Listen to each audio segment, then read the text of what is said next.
Hello everyone. Tonight we're delving into the darker side of the Middle Ages. Epidemics, plagues, and punishments.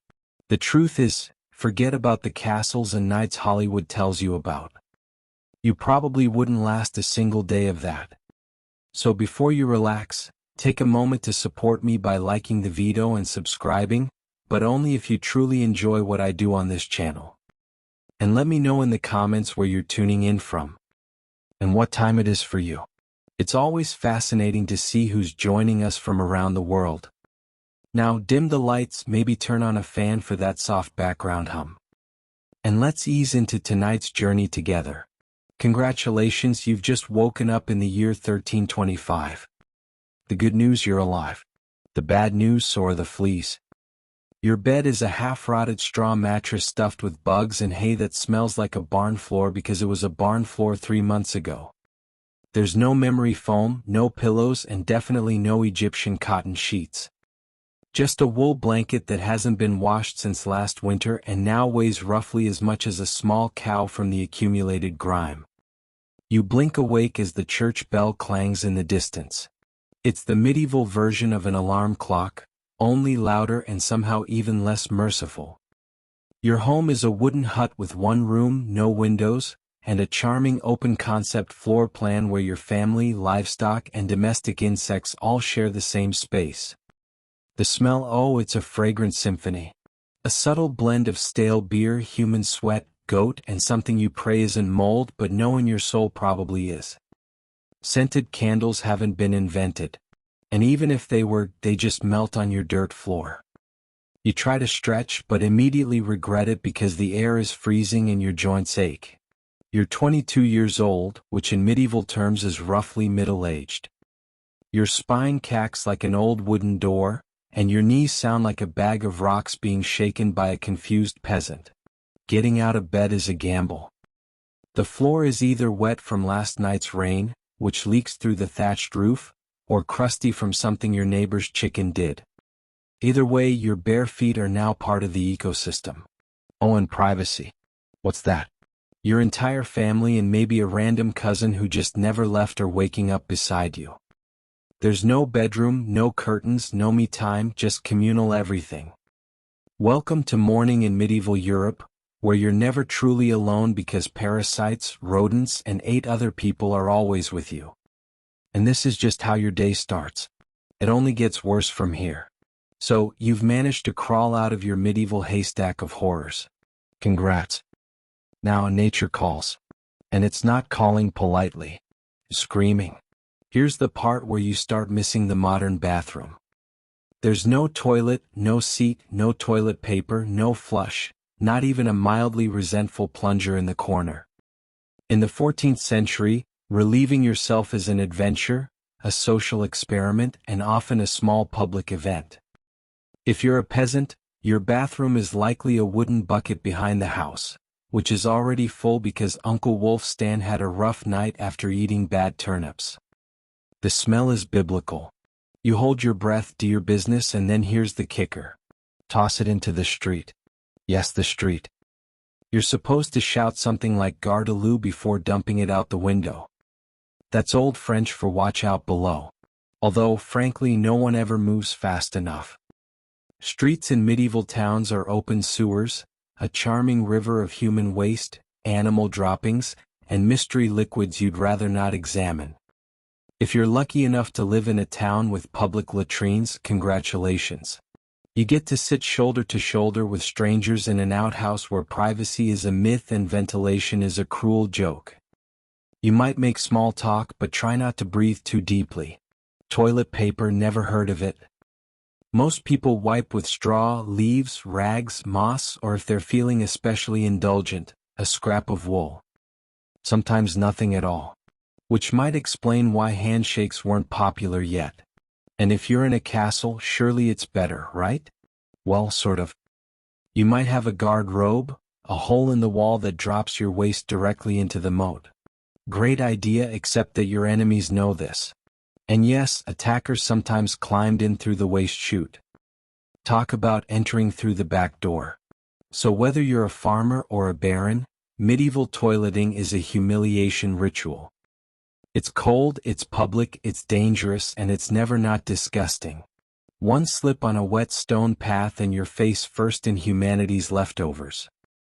And you still haven't brushed your teeth, but we'll get to that next. You survived the toilet. You deserve a reward, right? Maybe a nice breakfast. Something warm, delicious, comforting. Sorry. This is medieval Europe. Nothing is comforting here. Breakfast, if you can call it that, is a grim affair.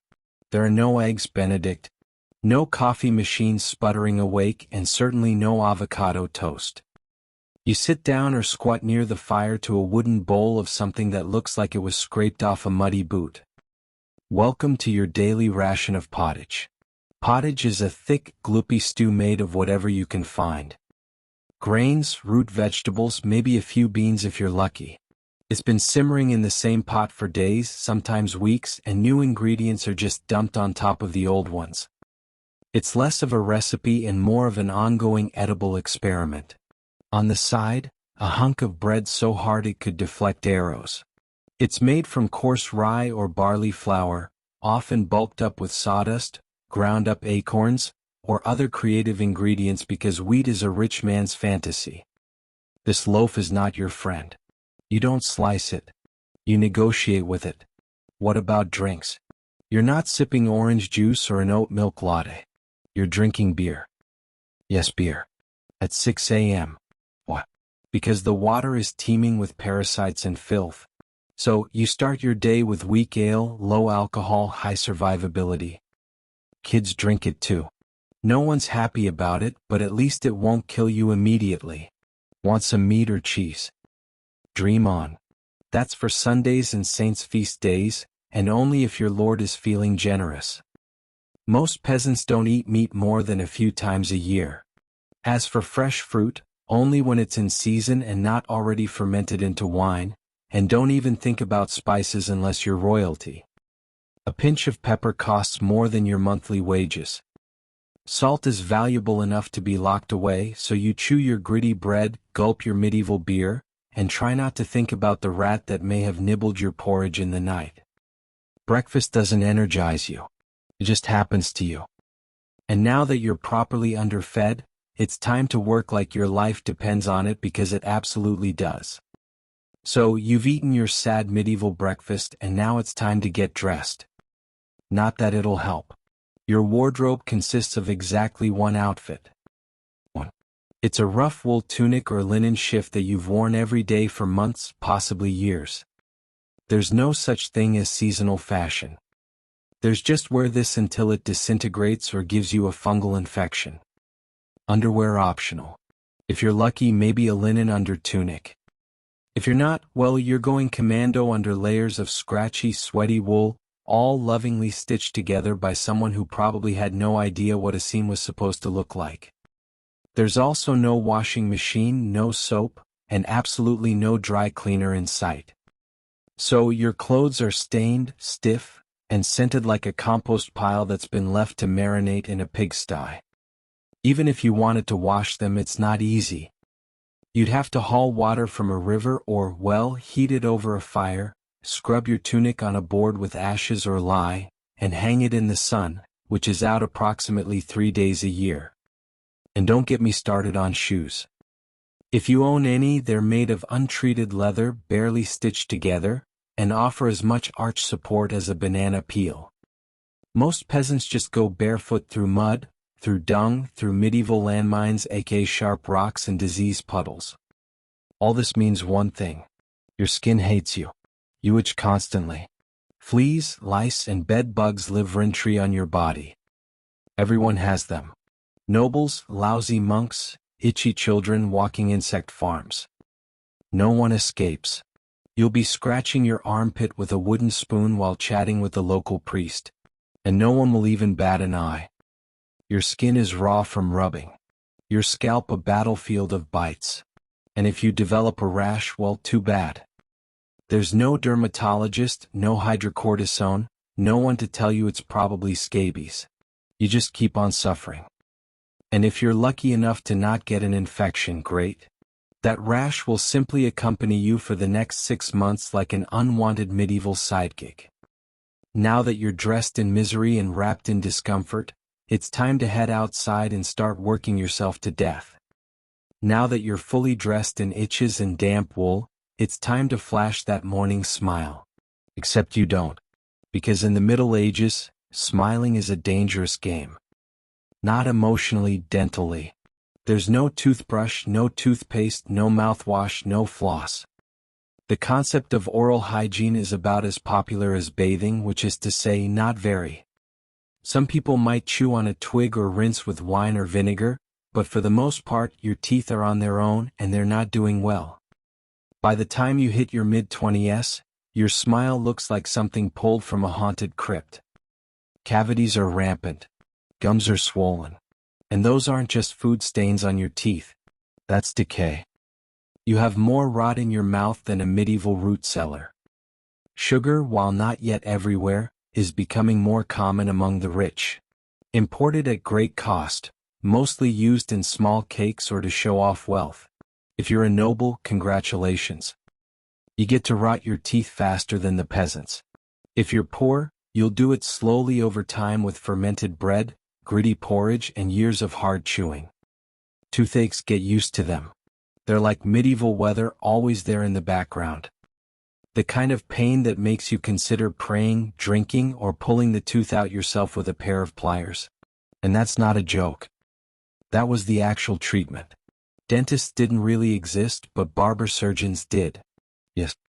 The same guy who cuts your hair is also pulling your murs out by candlelight with an iron hook and zero anesthesia. Infected tooth. Hope you like fevers. Because without antibiotics, it can easily turn into sepsis and kill you from a toothache. That's right. The same thing that sends us to a pharmacy today could be your funeral in the 1300s. And there's no relief on the social front either. Kissing, good luck. Halitosis, bad breath, is everywhere. If you're single, you're not judged by your smile. You're judged by your land and your livestock. In short, your mouth is a battlefield. And it's losing the war. Now that your teeth are throbbing, let's head outside. Because your real job, the one that will break your back, is just getting started. Time to head to work. Except there's no office, no desk, no coffee break, and no chance of promotion. Your job, if you're like 90% of the population, is simple. Don't die while laboring for someone else's comfort. You're a peasant. Congratulations. That means you work the land that belongs to a lord who probably doesn't remember your name. You rise with the sun and stop only when it disappears behind the trees. Your tools, a wooden hoe, a rusty sickle, and whatever bones are still intact in your body. There's no weekend. There's no clocking out. There's only sunrise to sunset, 6 days a week. Sunday is off, but only if you're not harvesting, fighting off raiders, or praying feverishly for your infected toe to stop turning black. The work is brutal. Fields are plowed by hand or with oxen, if you're rich enough to afford one. You dig ditches, sow seeds, pull weeds, and carry water until your spine begins to resemble the letter S. No one cares if you're tired. No one's asking how your mental health is doing. If you're a woman, surprise. You don't just do field work. You also care for children.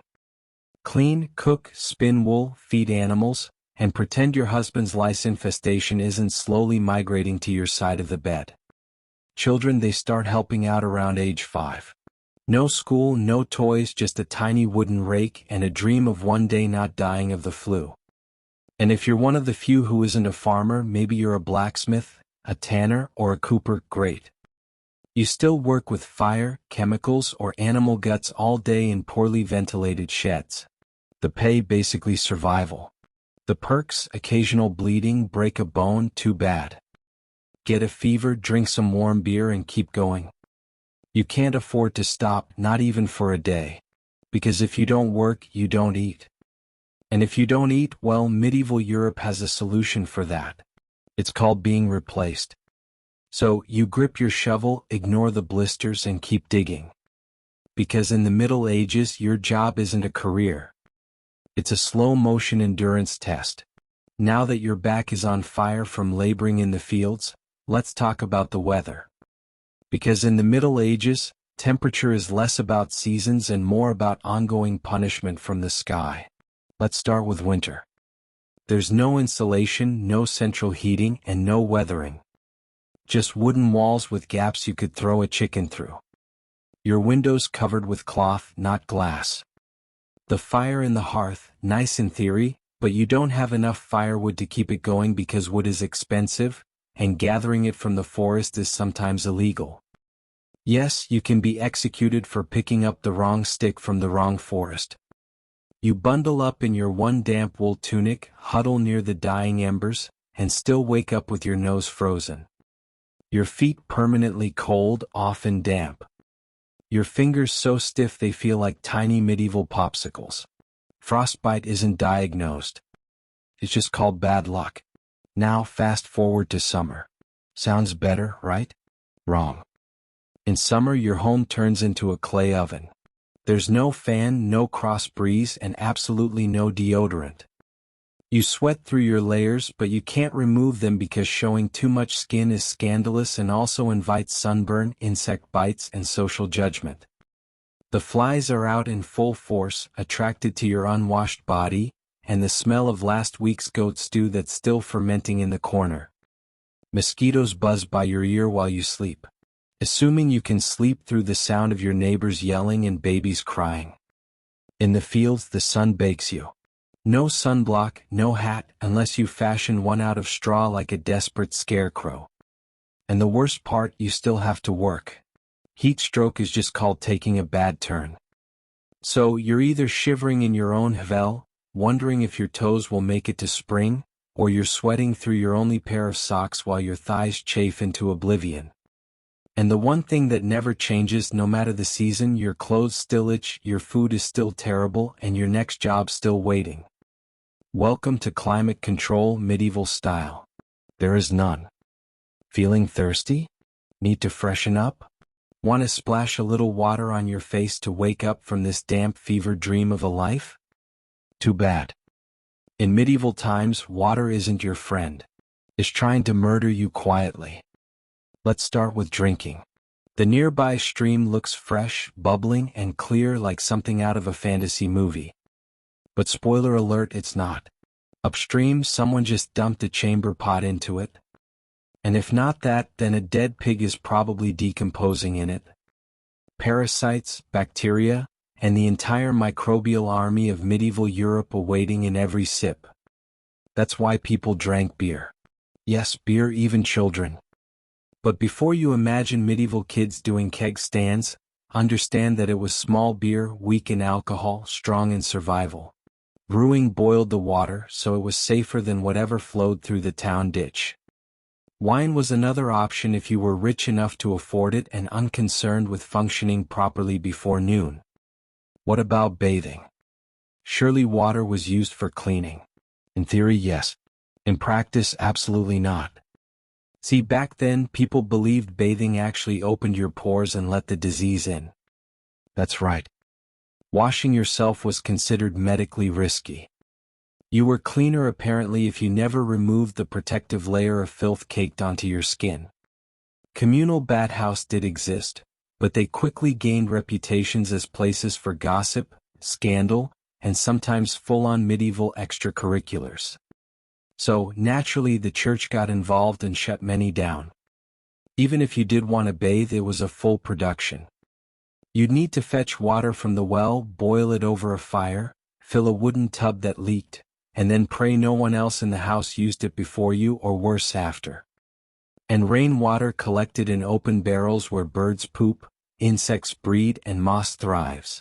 Sounds refreshing, doesn't it? So whether it's going in your mouth, on your body, or onto your crops, water in the Middle Ages is less of a life source and more of a gamble. One wrong gulp and you're spending your final days sweating in a straw bed, clutching your stomach and contemplating all your life choices.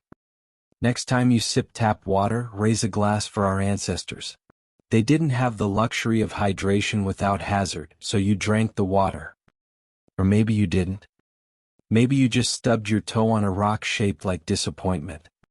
Either way, you're sick. You need help. You need a doctor.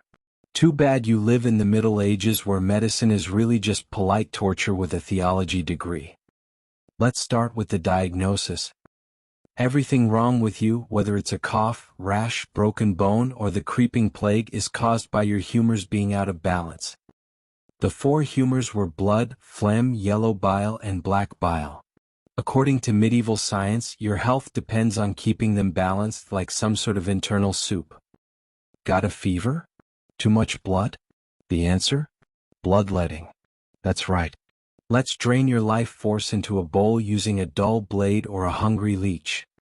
And yes, barbers were often the ones doing it. Imagine getting a haircut and a hemoglobin extraction in one sitting. 2 for 1, baby. Feeling sad or anxious? That's clearly an excess of black bile. The cure? Laxatives. Maybe a warm herbal purge or just prayers and a cold compress while everyone avoids eye contact with you and starts carving your coffin. Now, if you break a bone or get a nasty wound, you're in real trouble. There's no anesthesia unless you count passing out from pain. Surgery is done with knives that haven't been cleaned since the Crusades. Tools are heated over fire, not for sterilization but because they just look scarier that way. Antibiotics centuries away. Germ theory not invented yet. They think disease comes from bad air or God being annoyed with your moral failings. Got a stomach ache? Must have been your sinful thoughts. Hope you like confessing while vomiting. If your condition gets worse, you'll be treated with more leeches, possibly some crushed beetles, and a priest at your bedside giving last rites just in case. At this point, they're preparing for the cure known as death. And if by some miracle you recover, everyone just assumes God took pity on you. The doctor takes full credit and the leech gets promoted. So yes, in the Middle Ages, medicine is less about healing and more about surviving the cure. After a long day of labor, lice, and leeches, it's finally time to eat. You shuffle back to your Hvel, stomach growling, ready for the one joy left in life, a warm meal. Bad news. Your meal is probably trying to kill you. Let's begin with the basics. Food preservation doesn't really exist. There's no fridge, no freezer, just salt, smoke, or the hope that winter air keeps things fresh. Your meat, if you're lucky enough to have any, has been hanging for days, covered in flies, marinated in questionable brine, and possibly shared with a rat or two. Bread is the cornerstone of the medieval diet. But even that isn't safe. In bad harvest years, desperate peasants bulk it up with bark, sawdust, or even clay to make it stretch. And if it's rye season, there's a bonus.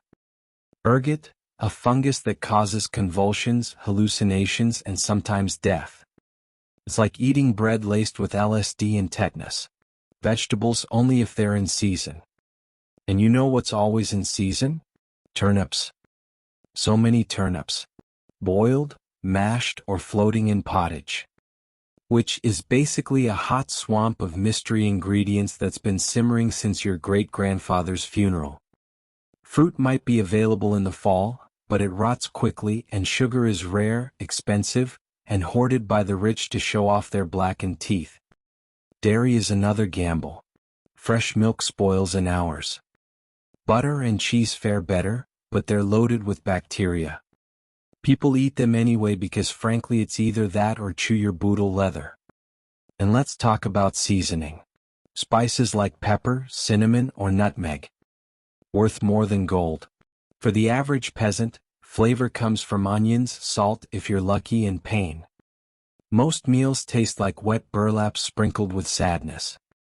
But food isn't just a health hazard. It's a political one.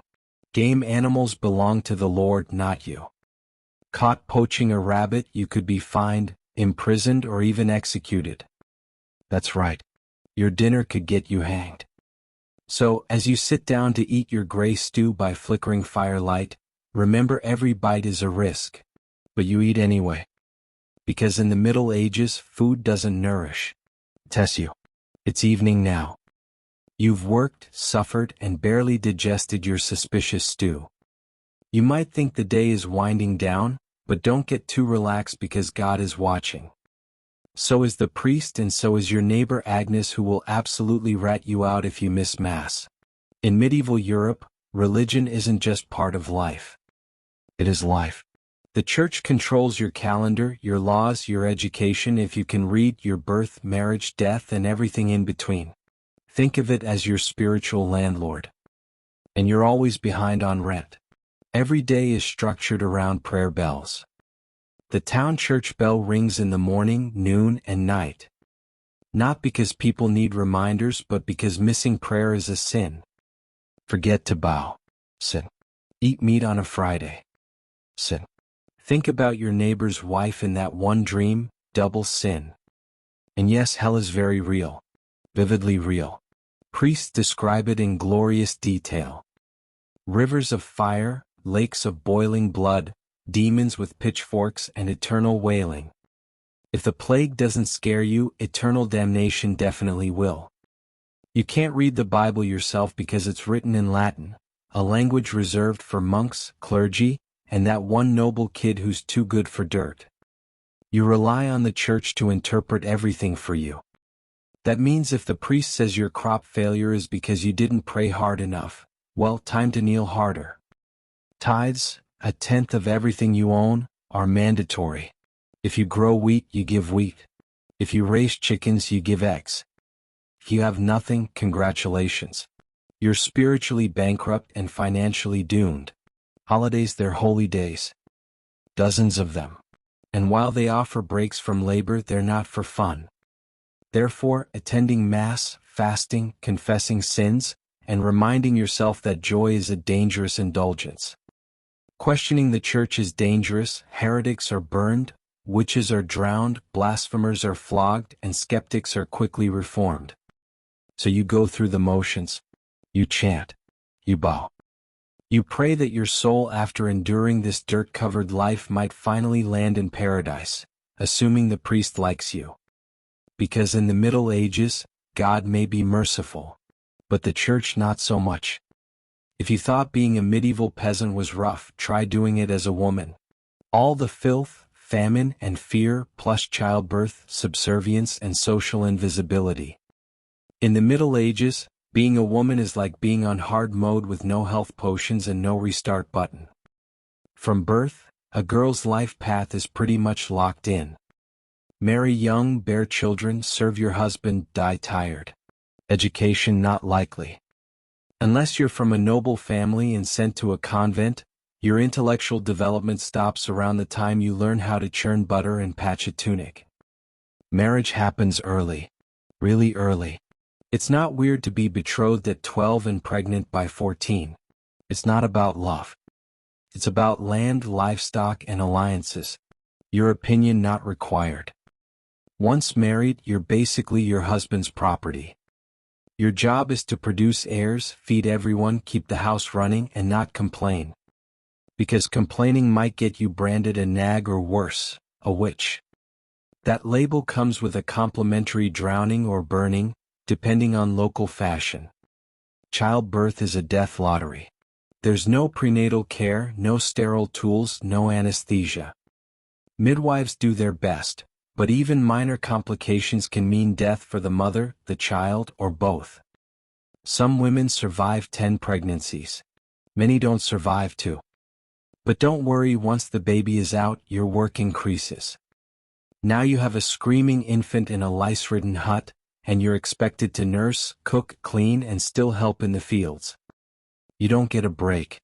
You are the break for everyone else. If you're unmarried, you're suspicious. If you're widowed, vulnerable. If you're outspoken, dangerous. Women who didn't conform were often accused of witchcraft, especially if they had herbal knowledge, a strong personality, or just looked at someone funny on a rainy Tuesday. Even in the church, your role is limited. Nuns lived under strict rules. No speaking without permission, no freedom of movement, and your spiritual worth. Always ranked below men. In short, if you're a woman in the Middle Ages, you're expected to endure, obey, reproduce, and suffer in silence, ideally while smiling. Because even in a time of universal suffering, women were somehow expected to suffer gracefully. So far you've battled filth, starvation, social injustice, and possibly a goat. But just when you think your day can't get any worse, here comes violence. Loud, bloody, and often completely acceptable by medieval standards. Let's be clear, the Middle Ages were not peaceful. The idea of law and order mostly meant hope the local lord isn't in a bad mood. Violence is everywhere. In the home, in the streets, on the battlefield, in church disputes, and sometimes in line at the communal bread oven. Crime is common, punishment is brutal, and justice is more performance art than protection. Steal a loaf of bread, you could lose a hand, accused of lying, your tongue might get pierced, gossip too much, meet the scold's bridle, a metal mask strapped to your head with a bar in your mouth. For correction, of course. Let's say you're accused of something serious. Heresy, theft, witchcraft. How do you prove your innocence? By being tortured, obviously. Welcome to trial by ordeal. One version, you stick your hand in boiling water to retrieve a stone. If it heals without infection in 3 days, you're innocent. If not, you're guilty.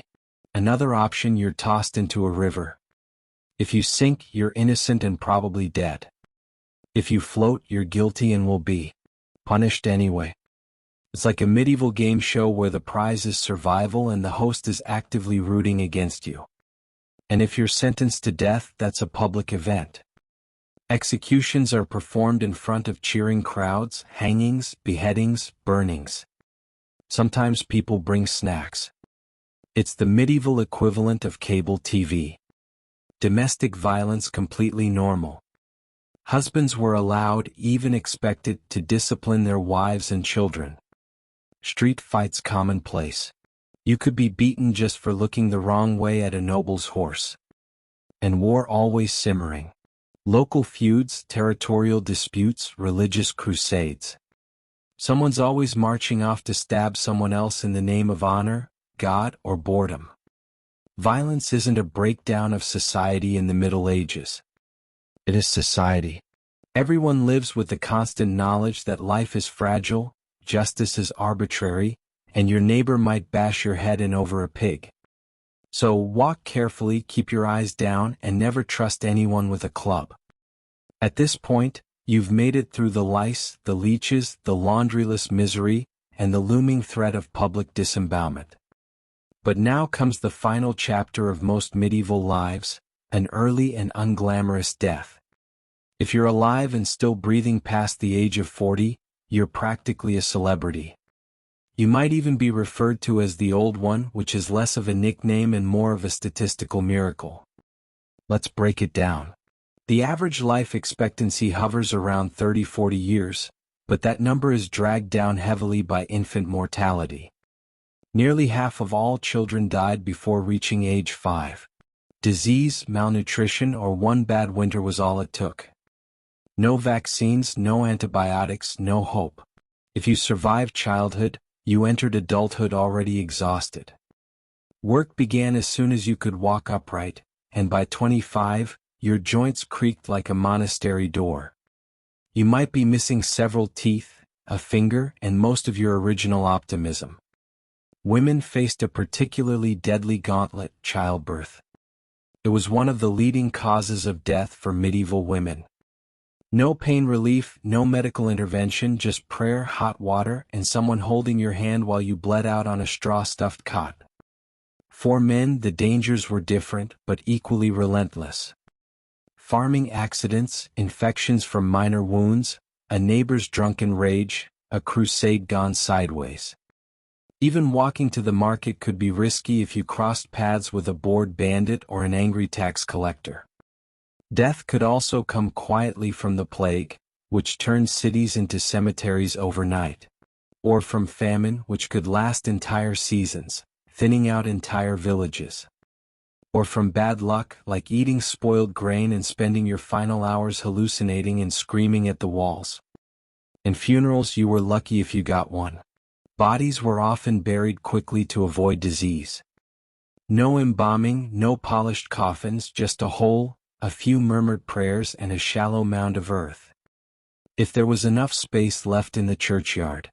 So yes, in medieval times, life was brutal, short, and constantly under siege by death in all its casual forms.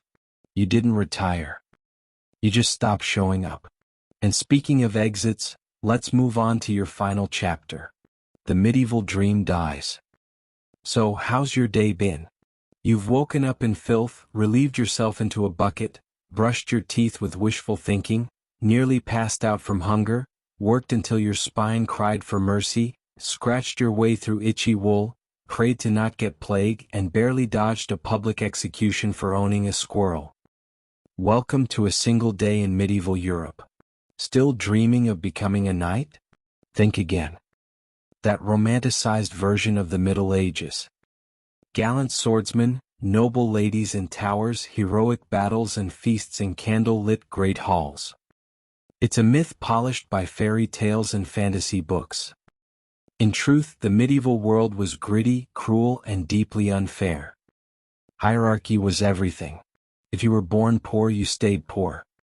If you were born rich, congratulations. You had a better chance of surviving. But you were still one bad soup away from dysentery and a hasty burial. Even the nobles weren't immune to misery. Castles were drafty stone refrigerators filled with fleas, smoke, and politically motivated marriages.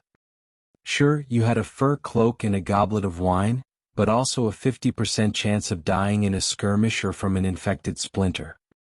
Not exactly luxury. The simpler times weren't simple. They were relentless. Everything took longer. Everything hurt more. Everything from childbirth to chewing came with consequences.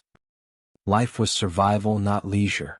And if you did find a quiet moment to think, to dream, to imagine something better, there wasn't much you could do with it. No upward mobility, no modern medicine, no internet to Google.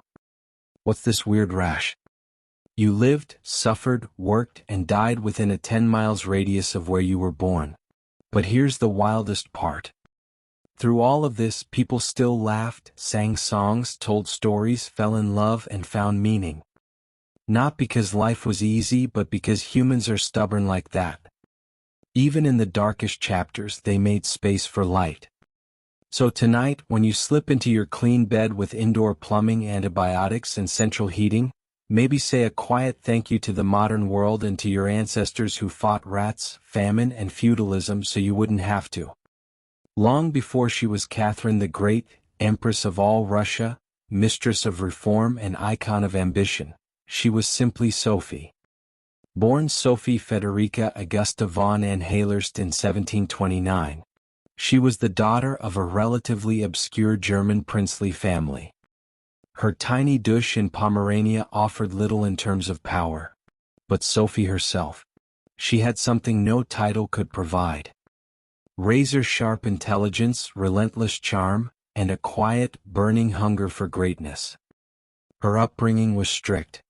Her mother, Johanna, was cold and calculating, not a warm, nurturing figure, but a social climber obsessed with status. Sophie's father, a Prussian officer, was more distant than disciplinary.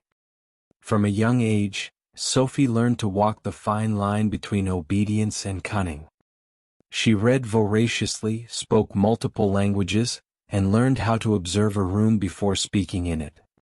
Skills that would soon become survival tools in one of Europe's most brutal courts. When the Russian Empress Elizabeth Petrona began searching for a wife for her heir, Grand Duke Peter, she looked beyond Russia's borders. Peter himself was of German descent, and Empress Elizabeth believed a foreign bride, pliable and grateful, would be easier to control.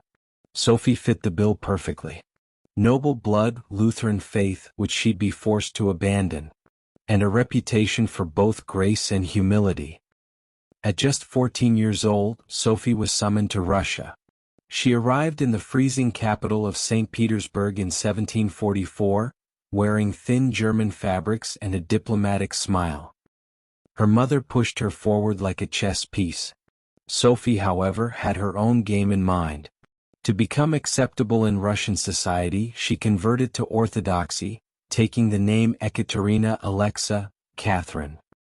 The ceremony was public, symbolic, and life-altering. She wasn't just changing religions. She was burning the bridge behind her, stepping into a foreign empire with no way back. No one watching that quiet teenage girl in a fur-trimmed coat could have predicted what would come next. Betrayal, revolution, enlightenment, and empire. But from the moment Sophie stepped foot in the Russian court, she stopped being a pawn and began planning how to become a queen.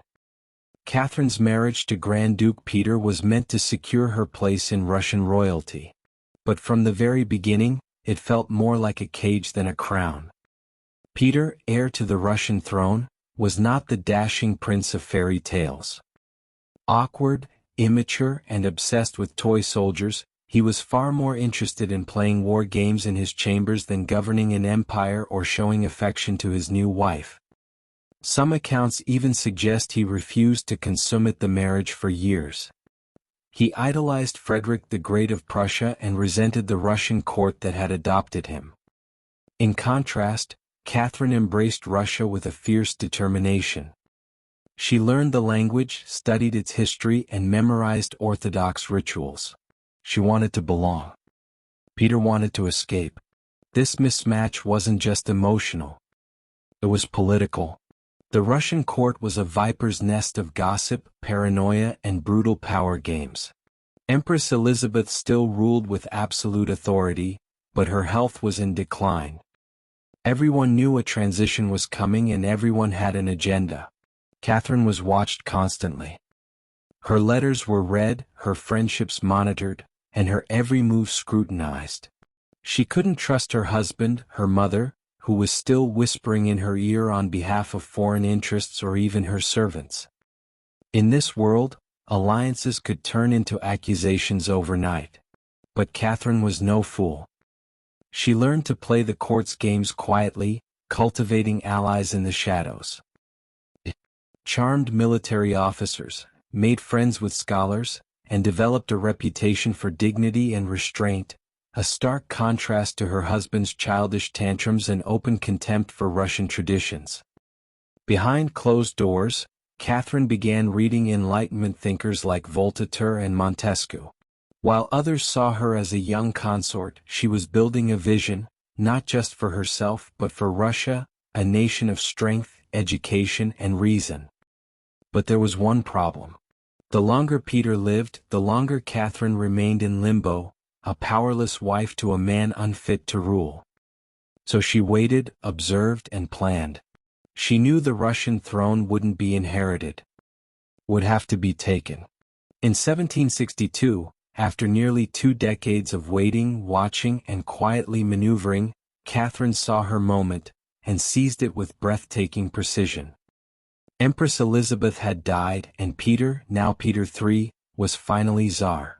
But his reign began unraveling almost immediately.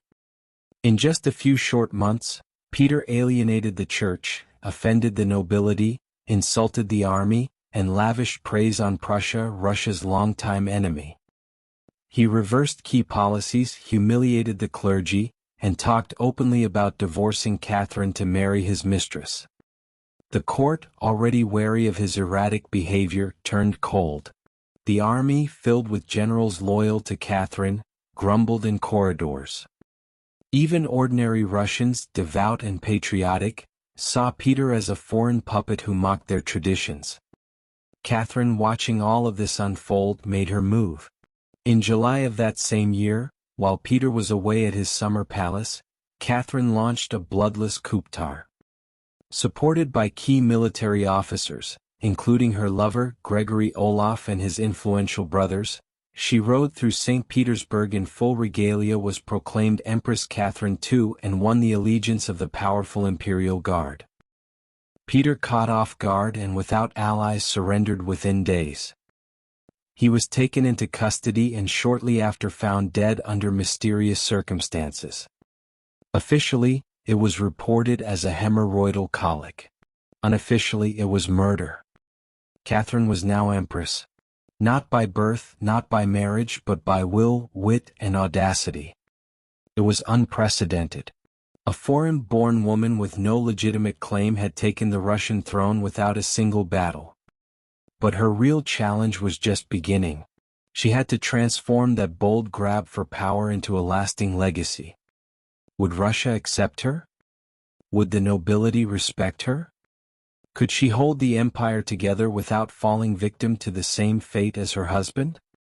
Catherine understood that power gained through intrigue could be lost just as easily. She needed to rule not as a schemer but as a visionary. And so began her transformation from a careful conspirator to a reforming empress. One who would redraw borders, embrace the Enlightenment, and redefine what it meant to be a woman in power. Once Catherine had the crown, she could have rested on her power. But she didn't. She had something bigger in mind than simply sitting on a throne. She wanted to transform Russia. And not just militarily or politically but intellectually.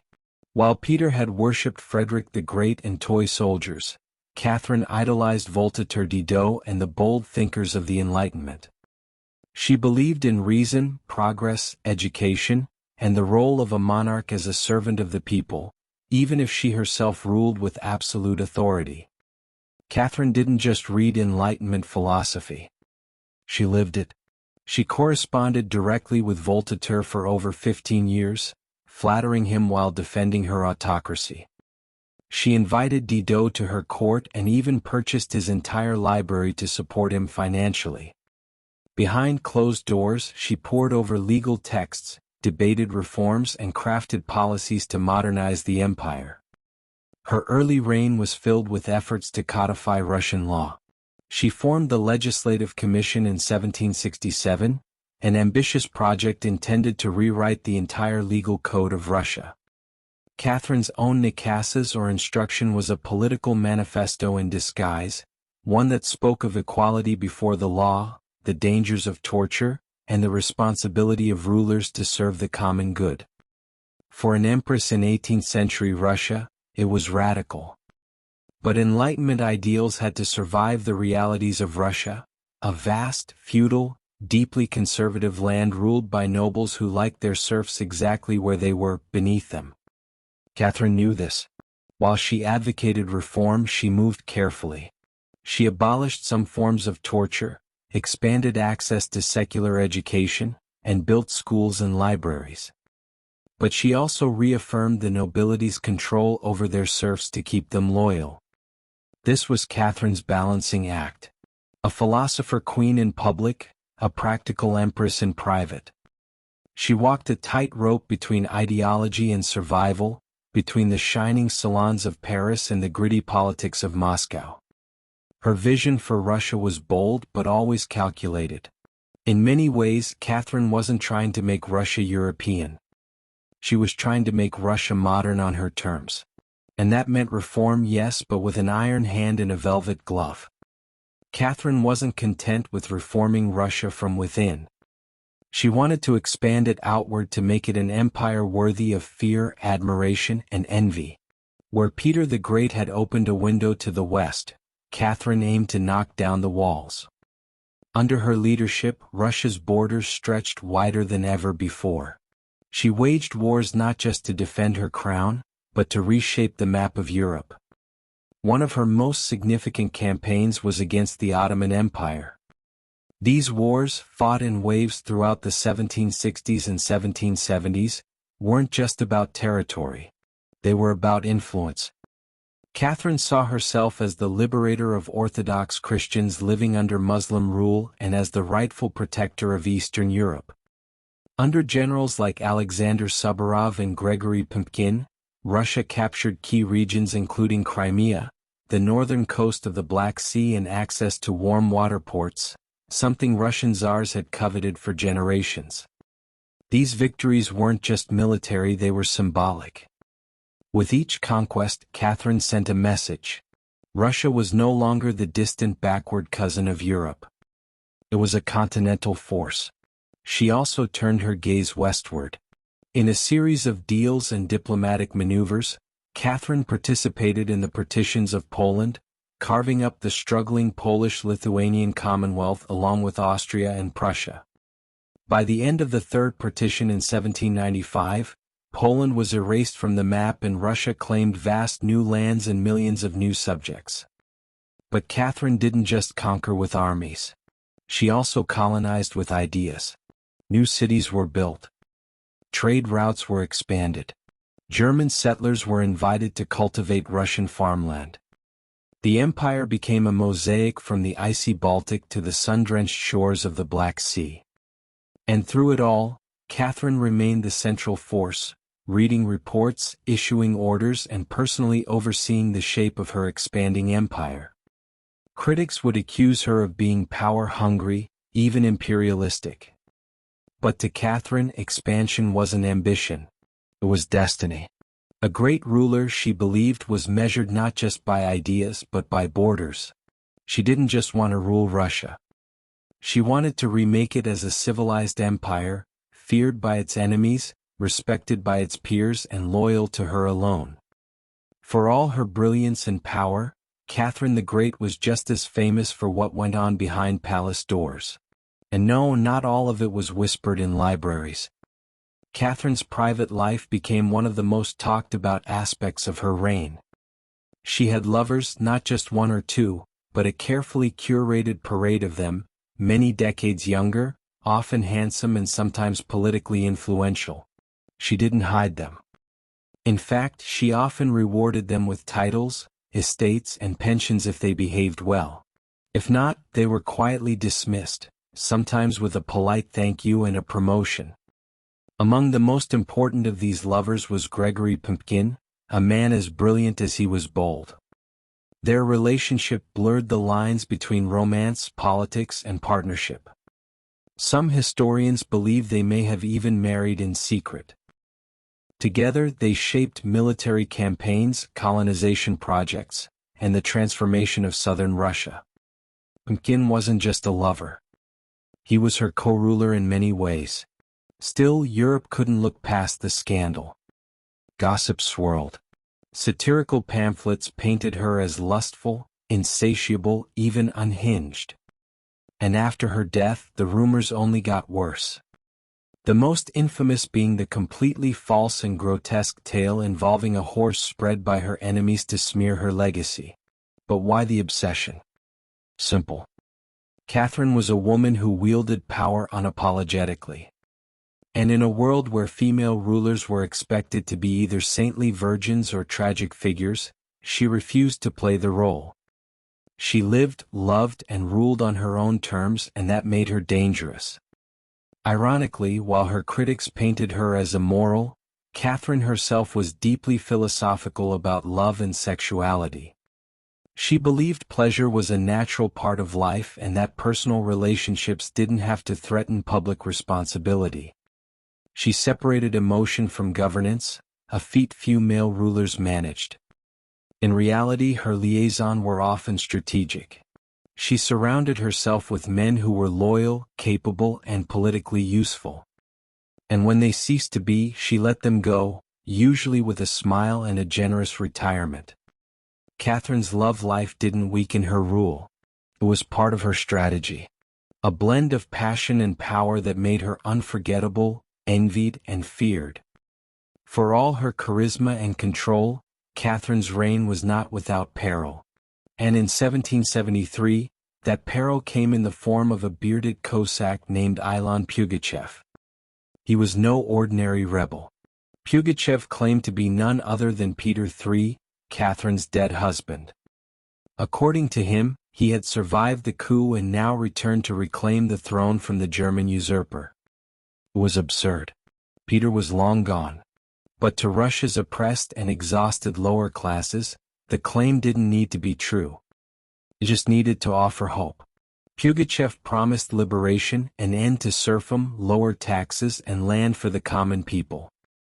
His words lit a fire across the Volga River region, especially among Cossack peasants and old believers.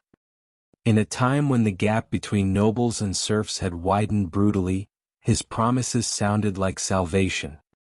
The Pugachev rebellion became the largest peasant uprising in Russian history. Towns were taken, fortresses fell, nobles were slaughtered. For a terrifying moment, it seemed as if the empire itself might fracture. Catherine was shaken. This wasn't a foreign war she could win with cavalry and treaties. This was a revolt from within her own people, rising against the system. She ruled. But Catherine didn't panic. She acted. She dispatched professional military forces to crush the rebellion ruthlessly. Bogachev's forces were defeated in 1774. He was captured, displayed in an iron cage, and eventually beheaded in Moscow, a public warning to all who dared follow. Afterward, Catherine doubled down on order and control. Her dreams of liberating the serfs quietly faded into silence. The rebellion had shown her the limits of enlightenment in a country still shackled by feudalism. She now leaned harder on the nobility, who offered loyalty in exchange for absolute control over their serfs. This was a turning point. The empress who once quoted Voltaire now prioritized stability over philosophy. Reform became cautious. Surveillance increased.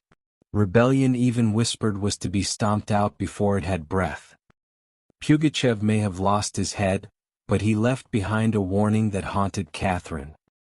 That power built on inequality could only hold so long before the storm came crashing through. By the time Catherine the Great approached the final years of her life, she had ruled Russia for over 3 decades, longer than any female ruler in Russian history. From the moment she seized power, she had defied expectations, reshaped her empire, and redefined what a woman and a monarch could be. Under Catherine's reign, Russia became a true European powerhouse. Its territory expanded by over 200,000 square miles, swallowing Crimea, parts of Poland, and stretches of the Black Sea coast. These weren't just military wins. They were strategic pivots, securing warm water ports and reshaping trade. But her legacy wasn't only drawn on maps. Catherine left a cultural mark as well. She helped found the Hermitage Museum, amassed one of the greatest art collections in Europe, and corresponded with the greatest minds of the Enlightenment. Her court became a center of sophistication, art, and intellectual ambition. In a country often viewed as backward by Western Europeans, Catherine put Russia firmly on the cultural map. She modernized education, founding schools for girls, and promoted the printing of books. She introduced smallpox inoculation to Russia, even publicly receiving the vaccine herself, an act of scientific bravery in her time. Yet, her reign was also one of contradictions. While she admired Enlightenment ideals, she never freed the serfs. In fact, she extended serfdom deeper into Russia's territories. Her reforms, while impressive, remained mostly top-down, designed to polish the empire without truly transforming its foundations. Still, Catherine's rule brought stability and ambition. She understood that power was not inherited. It was crafted, managed, and constantly defended. She ruled not by divine right, but by force of will, political brilliance, and relentless calculation.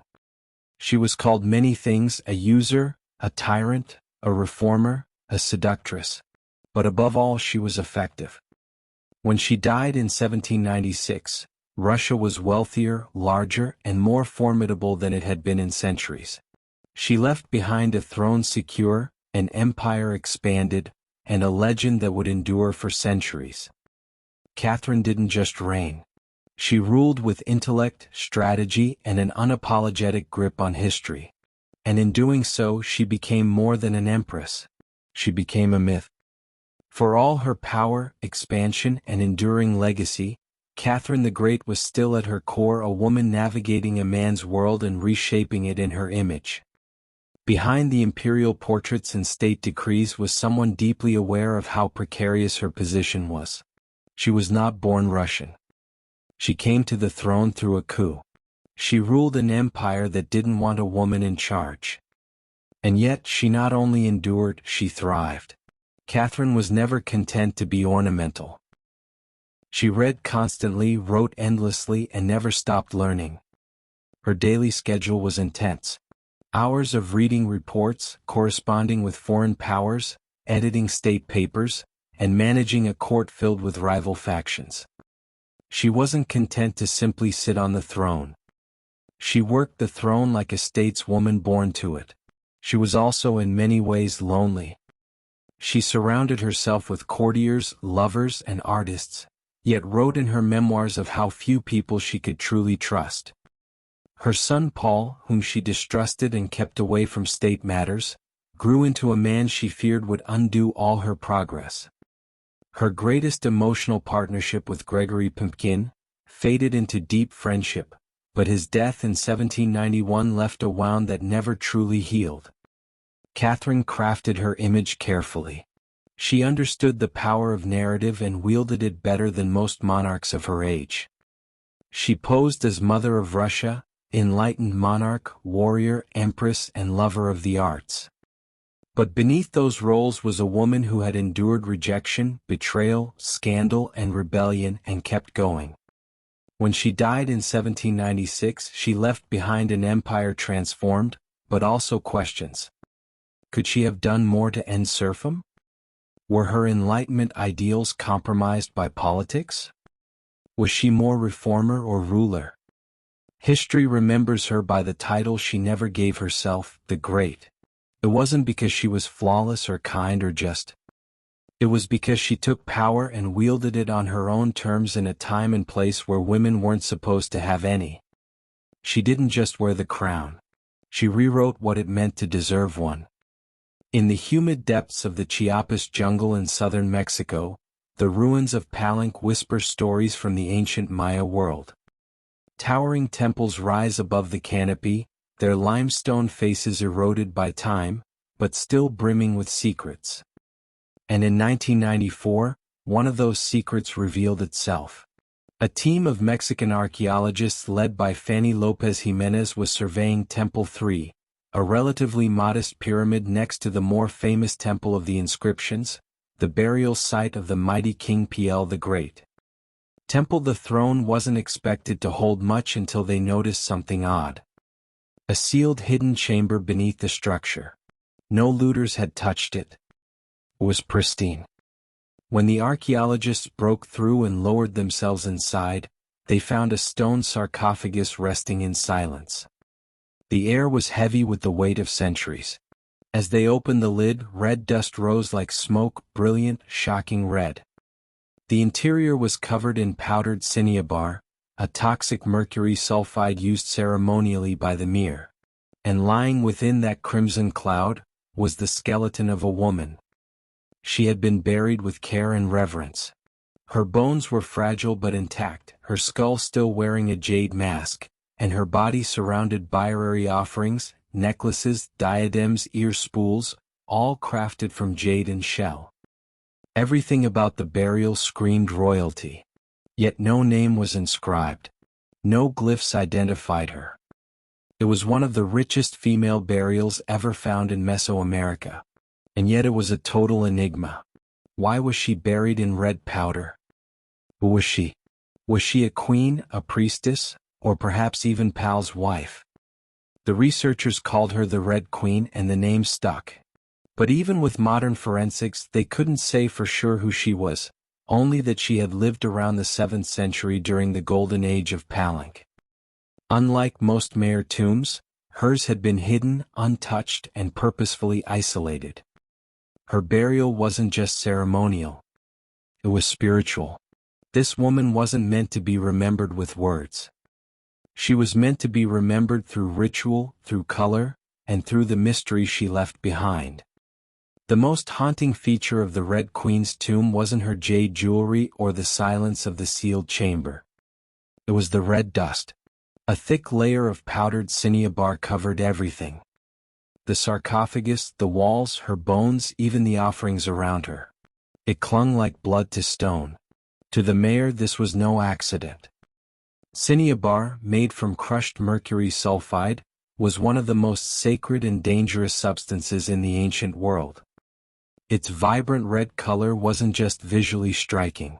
It symbolized blood, rebirth, and the life force that connected the human and divine realms. Red was sacred. It was the color of sunrise, of sacrifice, of life emerging from death. And it wasn't just symbolic. It was spiritual. Covering the dead in cinnabar was a ritual meant to transform the body, preserving it not for eternity but for transition. In Maya belief, death wasn't the end. It was a passage, a crossing into another cosmic layer. And so the Red Queen, whoever she was being prepared not just for burial, but for deification. But there's another layer to this.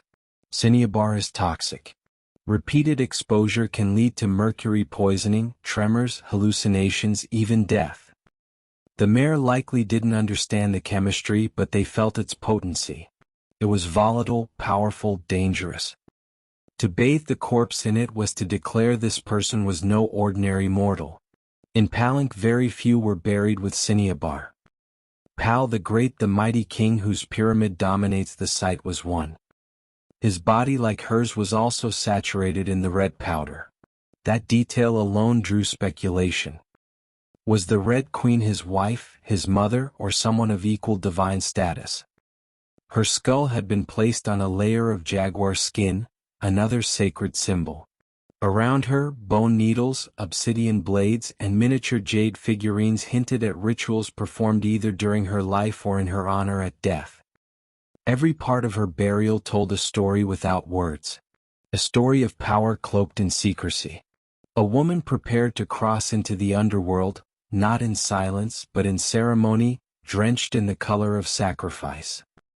Surrounding the Red Queen's crimson-drenched remains was a world of silence, broken only by the gleam of jade, shell, and obsidian.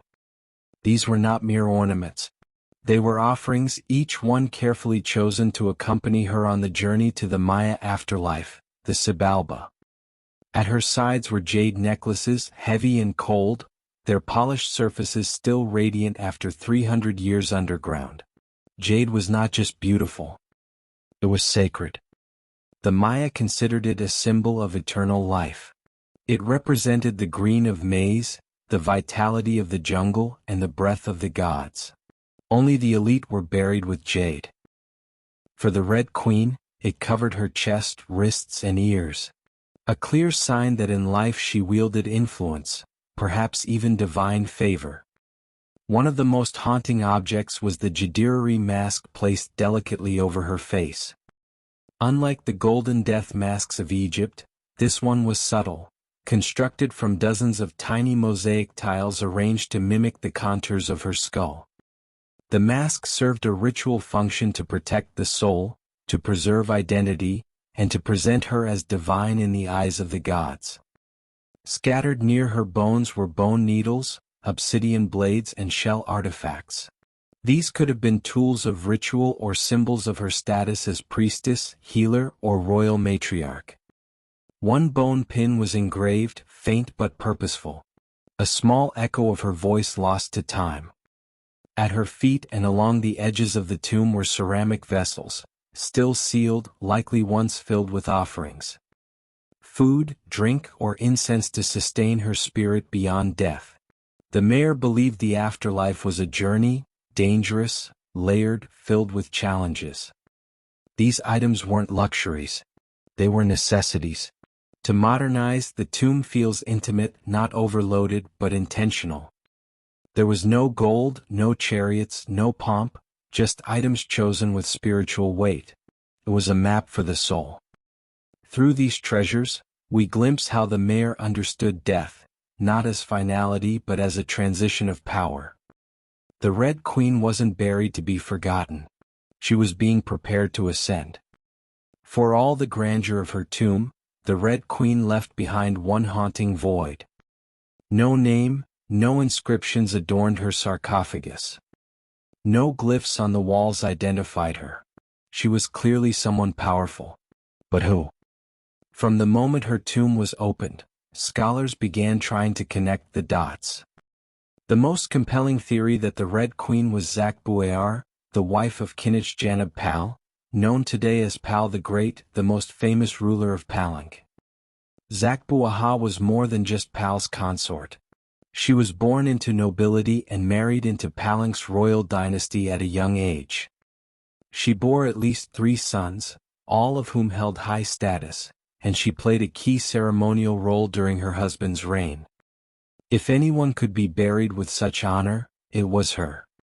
Supporting this theory was the tomb's location, just a few feet away from Pal's own grand burial and Temple of the Inscriptions. The proximity suggests a deliberate pairing, husband and wife, rulers even in death. And then there's the cinnabar. Only 2 burials in Palenque were found with such intense cinnabar coverage.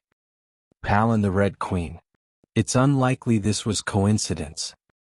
But here's where the mystery deepens. DNA tests were conducted on both sets of remains in hopes of confirming the connection. But the results inconclusive. The woman's bones showed no direct maternal link to Pal. But that didn't rule out a spousal relationship.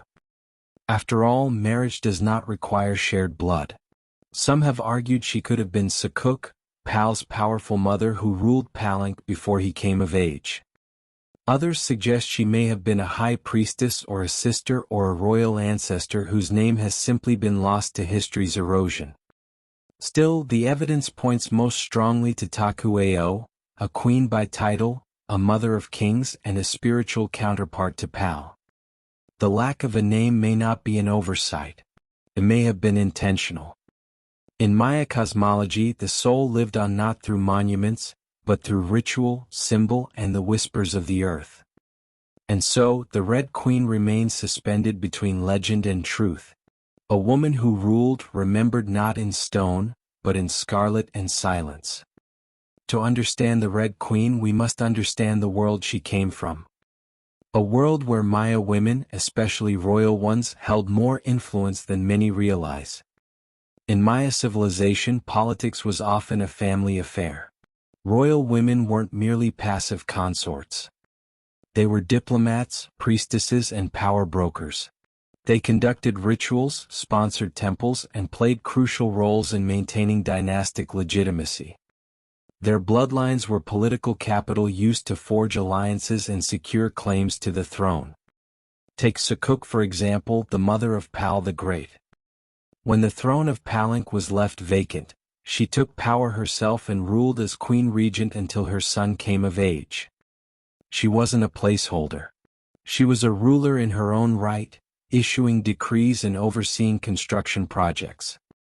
Without her, Pal may never have risen at all. And she wasn't an anomaly.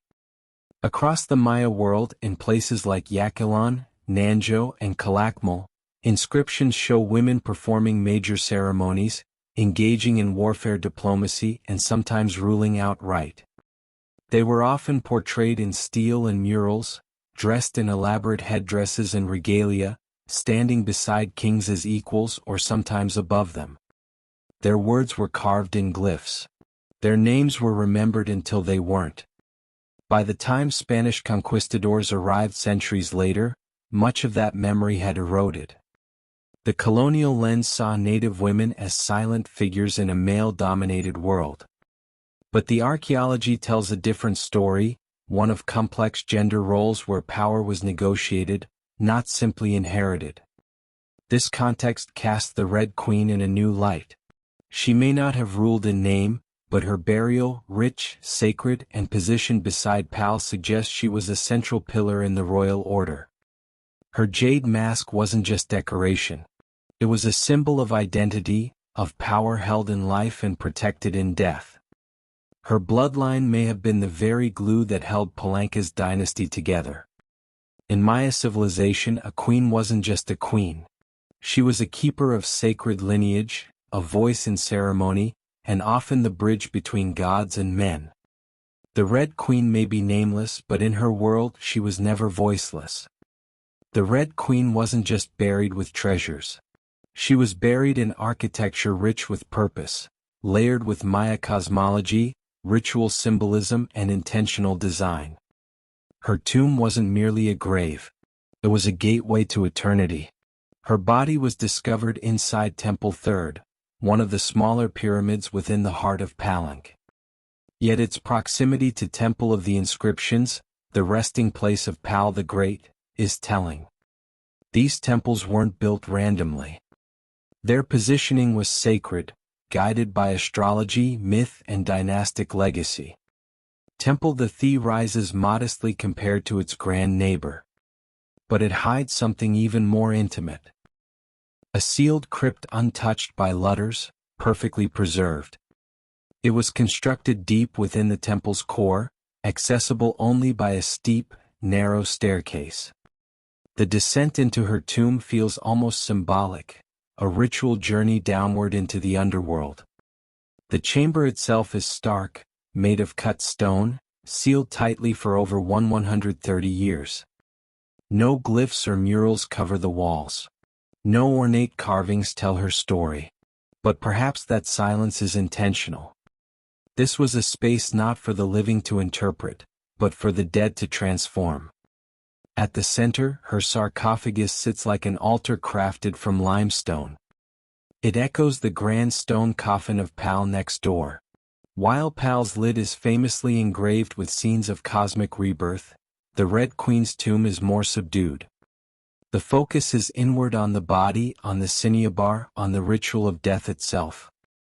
And yet, there are subtle architectural cues that hint at meaning.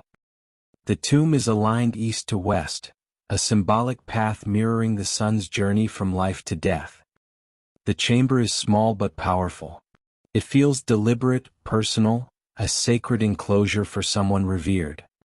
Maya temples were cosmological tools, bridges between the heavens, the earth, and the underworld. To be buried in one was to be elevated beyond the human realm. The Red Queen's eternal home wasn't an afterthought. It was a carefully constructed shrine, a place where death became transformation. Her bones rest in stone, her essence in cinnabar, and her legacy in the architecture itself. A temple that speaks without words, telling us she mattered. To the ancient Maya, death wasn't the end. It was a threshold, a sacred passage into the underworld known as Xibalba. And for someone like the Red Queen, this crossing was not only spiritual. It was political, cosmological, and deeply ritualized. Burial rituals were carefully choreographed events rooted in myth and meant to guide the soul through the treacherous layers of the underworld. Maya texts and iconography tell us that Sabala was no peaceful afterlife. It was a maze of darkness, rivers of blood, trials, and gods of death. Only those properly buried, ritually prepared, and spiritually equipped could make the journey successfully. The Red Queen was buried, wrapped in cinnabar, encased in stone and surrounded by offerings. All signs of an elite burial. But there's more. The presence of bone needles and obsidian blades in her tomb hint at auto-sacrifice rituals. Possibly symbolic tools representing rites she had performed in life or that were reenacted at her burial to empower her spirit. Hirari mask carefully assembled from jade tiles was not simply decorative. It may have served as a spiritual vessel preserving her face and identity as she journeyed into the afterlife. In Maya belief, the face was a mirror of the soul and the soul needed to be recognized by the gods. The ceramic vessels surrounding her may have once held chocolate, maize, water, or even pulka to nourish her in the next world.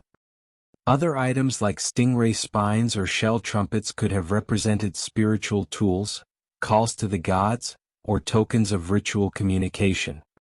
Burial wasn't just a goodbye. It was a transformation. The Maya believed in cycles. Death as seed, burial as planting, and the afterlife as rebirth. Kings and queens were often seen as earthly incarnations of gods. And in death they returned to those divine origins. The Red Queen, covered in the color of blood, entombed in a pyramid and honored with offerings, was being prepared for rebirth, not as a mortal, but as a being tied to the sacred order of the cosmos. Her burial wasn't the end of her story. It was the beginning of her legend. Just a few steps away from the Red Queen's final resting place lies one of the most iconic tombs in Mesoamerica. That of Kinich Janab Pal, known simply as Pal the Great. His burial inside the Grand Temple of the Inscriptions is celebrated for its artistry, scale, and deeply spiritual symbolism. But what makes the Red Queen's tomb so extraordinary is not only what was inside, it's where it was found. Her sarcophagus was hidden within Temple 3, directly adjacent to Pal's monument. In a city like Palenque, where every temple was carefully positioned to reflect cosmic principles, this closeness was no coincidence. It was intentional, a statement etched in stone. Many scholars believe the Red Queen was Zakbu-Ao, Pal's queen and trusted consort. While her tomb lacks inscriptions, the similarities between their burials are striking. Both wrapped in cinnabar, both entombed in pyramids, both buried with jade, and both treated with extreme reverence. These rituals mirror each other as if two halves of a sacred narrative. Pal's lid famously depicts him falling into the underworld tree, a cosmic scene of death and rebirth. The Red Queen's simpler tomb contains no such iconography, but the symbolism lies in the pairing itself. If Pal represented the sun, journeying through the underworld at night to rise again, then the Red Queen may have represented the moon, the feminine force that follows its own mysterious path in the sky. Together they embodied a cosmic duality. Masculine and feminine, king and queen, sun and moon, order and ritual. In Maya mythology, rulership was not singular. It was relational. Harmony in the cosmos required balance, and that balance extended into the dynastic court. By placing the Red Queen beside Pal, the Maya were preserving not just a marriage but a cosmic partnership. Their proximity in death may have mirrored their roles in life. A queen not behind but beside her king, sharing not just a throne but a legacy. In their tombs they speak without words. Two souls wrapped in cinnabar and stone joined across eternity. One of history's most sacred silences. Though her name was lost to time, the Red Queen of Palenque endures not as a forgotten relic, but as one of the most enigmatic and powerful women of the ancient world.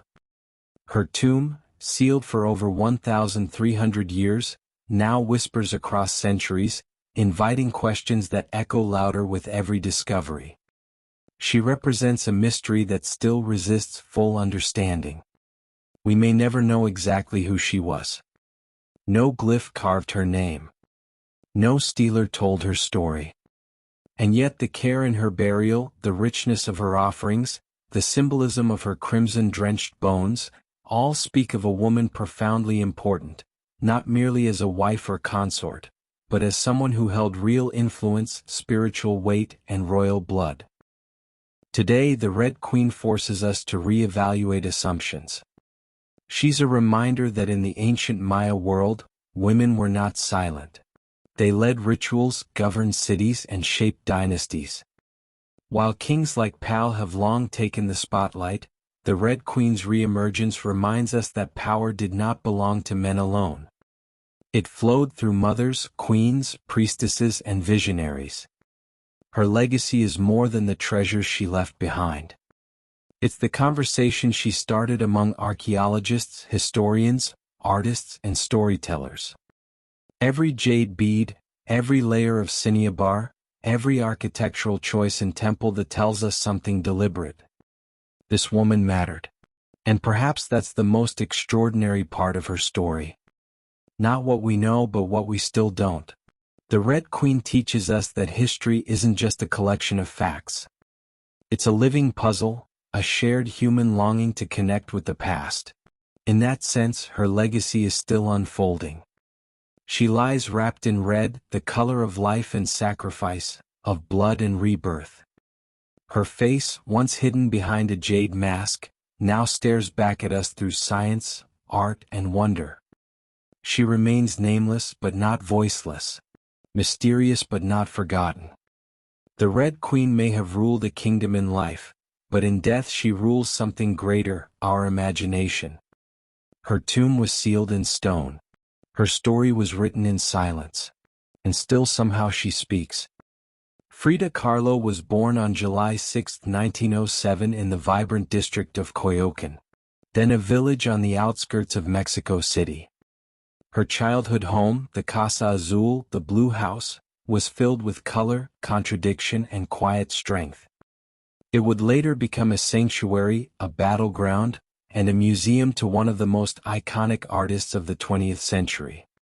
Frida was the third of 4 daughters born to Guillermo Carlo, a German-Hungarian photographer, and Matilda Calderon, a devout Catholic of indigenous and Spanish descent. Her parents were opposites. Guillermo reserved and intellectual. Matilda religious and emotionally distant. Frida would inherit her father's introspection and artistic eye, but also her mother's fierce resilience. As a child, Frida was imaginative, outspoken, and bold. She read voraciously and asked questions most adults didn't want to answer. But at the age of 6, she contracted polio, which left her right leg thinner and weaker than the other. A physical difference she tried to mask with long skirts, but never allowed to limit her spirit. The illness left her bedridden for months and isolated from other children. During this time she grew close to her father, who encouraged her to exercise, ride bicycles, and stay mentally sharp. Unlike most girls of her time, Frida didn't aspire to become a wife or a homemaker. Her goal to become a doctor, she enrolled in the prestigious National Preparatory School in Mexico City at age 15. One of only a handful of girls accepted. There she stood out not just for her intelligence but for her rebellious wit, radical thinking, and unique sense of style. She joined a group of young intellectuals known as the Cachuchas who debated philosophy, literature, and politics. Frida was drawn to revolution, to ideas that challenged tradition. But even in those early years, before the bus crash that would define her body and before the fame that would define her legacy, Frida Kahlo was already painting herself into the world with sharp edges, unapologetic ideas, and an identity too big to fit inside anyone else's expectations. She wasn't just growing up in Coacan. She was preparing to remake herself entirely. On September 17, 1925, Frida Kahlo's life was split in two: the girl she had been and the woman she was forced to become. That afternoon she boarded a wooden bus with her boyfriend, Alejandro Gomez Aris, after school. They were laughing, teasing each other, and probably arguing. Frida never did anything halfway. But moments later, the bus collided with a street car, and in an instant her future unraveled into pain, metal, and silence. The crash was horrific. The street car crushed the bus against a wall, splintering wood and flinging passengers. Frida was impaled by an iron handrail. It entered her left hip and exited through her pelvis. Her spinal column fractured in 3 places. Her right leg shattered. Her foot dislocated. Her collarbone and ribs broke. Her shoulder was dislocated. Her abdomen was pierced. She was just 18 years old. A man covered her with a borrowed overcoat. Someone else noticed her body was sparkling, not from blood, but from the gold powder she had been carrying in a pouch. It had exploded on impact, dusting her broken form in what looked like glittering ash. Frida was taken to the Red Cross hospital and underwent numerous surgeries over the following months. She spent weeks in a body cast, flat on her back, immobile, writhing with infection and uncertainty. The future she'd imagined of becoming a doctor slipped further away with every passing day. But in that stillness, something began to stir. Her father gave her brushes. Her mother rigged a special easel to hang above her bed. A mirror was placed on the canopy so she could see herself. And there, lying in plaster and agony, Frida began to paint. First out of boredom, then out of obsession. Her first subjects were her own reflection because she was all she had. But what emerged wasn't vanity. It was survival. The crash had broken her physically, but it had also opened a door. A door into her own mind, her own body, and eventually into the surreal language of pain and identity that would define her art. The girl who wanted to heal others, now began healing herself, one brush stroke at a time. As Frida Kahlo lay encased in plaster and steel, a body fighting itself with every breath, she began to paint. What started as a form of therapy soon became a language. And that language was deeply personal, brutally honest, and often hard to look at, which was precisely the point. Frida didn't paint pretty flowers or polite landscapes. She painted pain, her pain, physical, emotional, and existential. Her first subjects were self-portraits, not because she was vain, but because, as she famously said, "I paint myself because I'm so often alone, and because I am the subject I know best." Her early works were small in scale, painted on tin or wood panels inspired by Mexican retos, devotional paintings meant to tell stories of suffering and miracles. Frida turned this tradition inward. Her body became the canvas. Her emotions became the altar. She painted herself as split, as pierced, as bleeding. In one painting she is impaled by nails like a modern-day martyr. In another she floats in a barren landscape, tethered to a broken column, a metaphor for her shattered spine. She painted herself weeping, fractured, decapitated, and bare, but never passive. Always watching. Her pain was not sanitized. She painted the ugliness of trauma with beauty, defiance, and even humor. Each piece was a reclamation of her body, her experience, and her identity as a woman in a world that often tried to define her. But Frida wasn't just telling her story. She was inventing a new kind of visual narrative. One that blended Mexican folk art, surrealism, medical illustration, and symbolism. Her paintings became dreamlike autopsies of her soul, framed in color, culture, and myth. By the time she recovered enough to walk again, albeit painfully, Frida was no longer the girl who had wanted to be a doctor. She was an artist, and her art was unlike anything anyone had seen. She had taken the worst thing that had ever happened to her and turned it into a source of creation. Frida Kahlo didn't just paint her pain. She made the world look at it, and in doing so she turned suffering into a sacred act of self-expression. In 1928, still recovering, still painting and just 21 years old, Frida Kahlo met the man who would become the most profound and turbulent relationship of her life, Diego Rivera. He was 20 years her senior, already Mexico's most famous painter. Massive in both stature and presence, Rivera was a giant of Mexican muralism, known for his sweeping, politically charged frescoes that told the story of the Mexican people. Frida had seen his work before. She admired it. But now she wanted his opinion of her work. She brought her paintings to him at the Ministry of Education, interrupting his scaffold work to ask bluntly, "Do I have talent?" Diego took one look and said, "Yes, and not just out of kindness." He recognized in her something rare, an unfiltered voice, raw and unpretentious, full of rage, irony, pain, and beauty. They began a relationship that was as consuming as it was creative. Frida once said, "I suffered 2 accidents in my life. One in which a street car knocked me down. The other was Diego. They married in 1929. An odd pairing to outsiders. Diego massive, unfaithful, politically famous. Frida sharp-tonged, fiercely independent, already walking with a cane. Her parents called it a marriage between an elephant and a dove. Their bond was passionate but chaotic. Diego supported her art and encouraged her growth as a painter. But he was also endlessly unfaithful, even with Frida's own sister, Cristina. Frida was devastated, and in return she took lovers of her own, both men and women, including rumored affairs with Leon Trotsky and painter Georgia O'Keeffe. They divorced in 1939, then remarried a year later with different terms.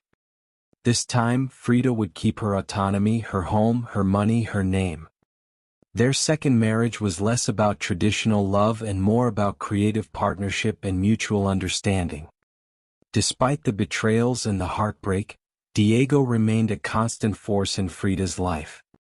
He challenged her. He wounded her, but he also believed in her as an artist, as a revolutionary, and as a woman who could redefine what painting could be. Together they were not peaceful, but they were legendary. In the 1930s, Frida Kahlo followed Diego Rivera on a journey north to San Francisco, Detroit, and New York as he completed high-profile mural commissions. These years abroad brought her face to face with American industrialism, wealth, and the contradictions of capitalism, and they left her with deep political discomfort. Frida was a proud Mexican nationalist, a committed communist, and an admirer of indigenous traditions. The opulence she witnessed in the United States, especially while the Great Depression ravaged much of the country, only deepened her sense of disillusionment. In letters home, she mocked the culture's materialism and obsession with appearances. She missed the grit, color, and contradiction of Mexico.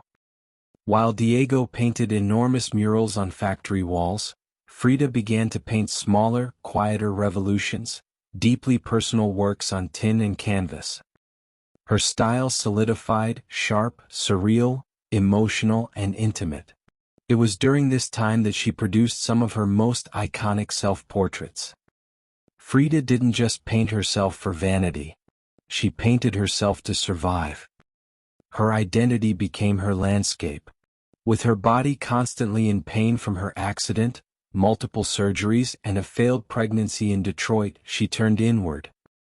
Her portraits showed her bleeding, fragmented, exposed.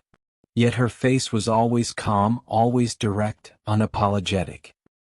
One of her most powerful works, Henry Ford Hospital, shows her lying on a hospital bed, crying, surrounded by floating symbols of loss. A fetus, a snail, medical equipment, a cracked pelvis. It was raw, graphic, and deeply emotional. A canvas that bled with truth. Back in Mexico, Frida immersed herself in leftist politics. She and Diego welcomed Leon Trotsky into their home while he lived in exile. Frida wore Tijuana dresses, traditional indigenous garments, not just as fashion, but as a political and cultural statement. Her art was never disconnected from her beliefs. Her identity, her body, and her ideology all intertwined in her work. While Rivera was painting murals of revolution, Frida painted its human cost. The body in pieces, the mind on fire, and the self always staring back. In exile and in illness, she became not just a painter of pain, but a painter of resistance. When Frida Kahlo returned to Mexico in the late 1930s, she was no longer just Diego Rivera's wife. She had become something else entirely, a force, an artist whose work radiated with raw honesty, surreal symbolism, and cultural identity. Back in her homeland, she stepped fully into herself. Her Casa Azul in Coyoacán became a sanctuary of color and contradiction. Bright cobalt walls, yellow trim, Aztec statues in the garden, monkeys and parrots wandering freely. The house was a living extension of Frida's imagination. It was a blend of tradition and rebellion, elegance and earth. Here she surrounded herself with pre-Columbian artifacts, exodos, folk art, and revolutionary books.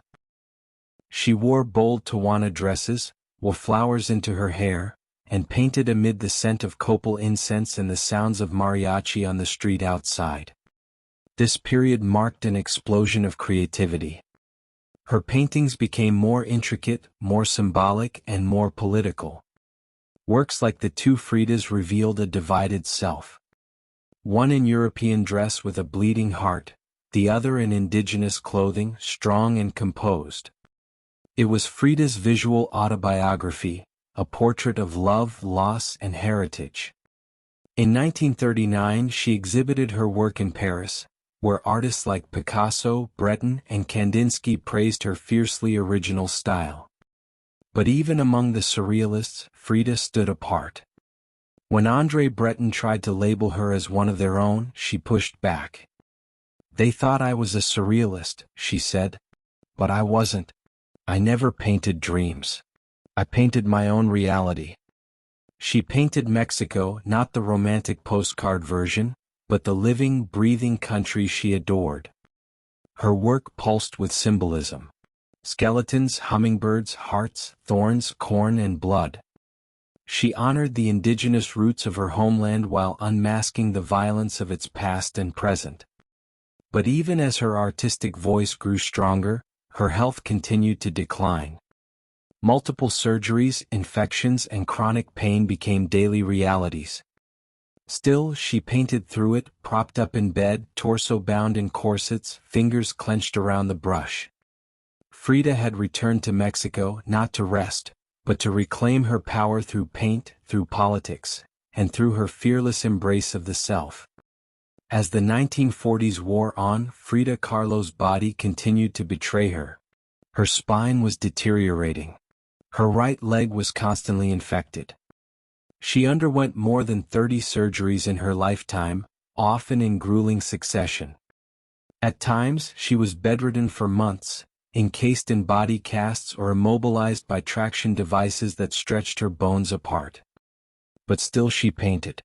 Each canvas during these years became both a release and an act of resistance. Her works grew darker, more defiant.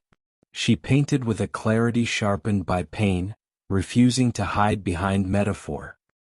In the broken column, she presents herself split down the middle, her body pierced with nails, a cracked ionic column replacing her spine. Yet her face is stoic, her gaze unflinching. Pain for Frida was no longer just a subject. It was her companion, her antagonist, her muse. Her political voice also grew louder. She joined the Mexican Communist Party, marched in demonstrations, wrote fiery letters, and called out imperialism and injustice. When her health no longer allowed her to walk, she appeared at protests in a wheelchair, defiantly holding signs and shouting slogans.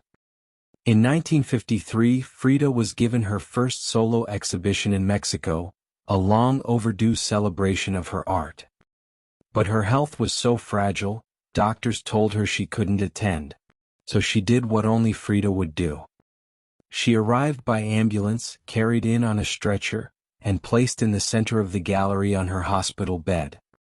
Dressed in traditional finery, surrounded by her own work, she greeted guests with tequila, laughter, and that fire still burning in her eyes.